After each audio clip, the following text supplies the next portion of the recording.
మొత్తం ఈ 17 కళాశాలల్లో 11 కళాశాలలు నబార్డ్ కింద, 3 సెంట్రల్ స్పాన్సర్ స్కీమ్ కింద, 3 శాస్కీ కింద మంజూరయ్యే అధ్యక్ష.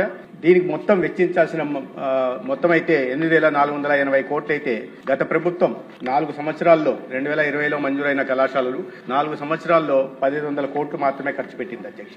తర్వాత కూటమి ప్రభుత్వం వచ్చిన తర్వాత 938 కోట్లు ఖర్చు పెట్టి వివిధ దశల్లో ఆగిపోయిన పనులని పూర్తి చేసే పని కూడా చేసింది అధ్యక్ష. ఇక్కడ ప్రధానంగా గుర్తించాల్సిన విషయం ఏంటంటే మొదట్లో హడావిడిగా 23 సంవత్సరంలో హడావిడిగా మొదలుపెట్టిన కళాశాలలు ఏవైతే ఉన్నాయో రాజమండ్రి గానీ, విజయనగరం గానీ, ఏలూరు గానీ, నంద్యాల గానీ ఇటువంటి కళాశాలల్లో వాళ్ళు పెట్టాల్సిన మొత్తం ఖర్చు 3,525 కోట్లు అయితే 918 కోట్లు మాత్రమే ఖర్చు పెట్టారు అధ్యక్ష. ఈ ప్రభుత్వం వచ్చిన తర్వాత గత 20 నెలల్లో 530 కోట్లు ఖర్చు పెట్టింది. ఇక 10 కాలేజీలు ఏవైతే పీపీపీ మోడల్లో ప్రతిపాదిస్తున్నామో వాటిలో పెట్టాల్సిన ఖర్చు 4,955 కోట్లు అయితే 631 కోట్లు మాత్రమే గత ప్రభుత్వం ఖర్చు పెట్టింది అధ్యక్ష.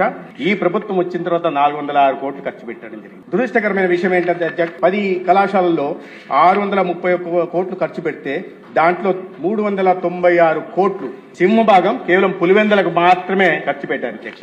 ఇక్కడ మనం గుర్తించాల్సింది ఏంటంటే ఈ వైద్య కళాశాలలు పేద విద్యార్థులకి నాణ్యమైన వైద్యాన్ని అందించడానికి, పేదలకి మెరుగైన వైద్య సేవలను అందించడానికి అయితే ఒక సంరక్షకుడిగా ఉంటున్న వ్యక్తి అన్ని 17 కళాశాలల మీద ఏకదృష్టితో చూడాలా, అన్నింటినీ అభివృద్ధి చేసే దిశగా ప్రయత్నం చేయాలి అధ్యక్ష. తప్పులేదు సొంత నియోజకవర్గం మీద ప్రేమ కురిపించడంలో, కానీ 631 కోట్లకు గాను దాదాపు 400 కోట్లు ఒకే కళాశాల మీద ఖర్చు పెట్టి మిగతా కళాశాలల మీద వివక్ష చూపే ప్రయత్నం చేశారు అధ్యక్ష.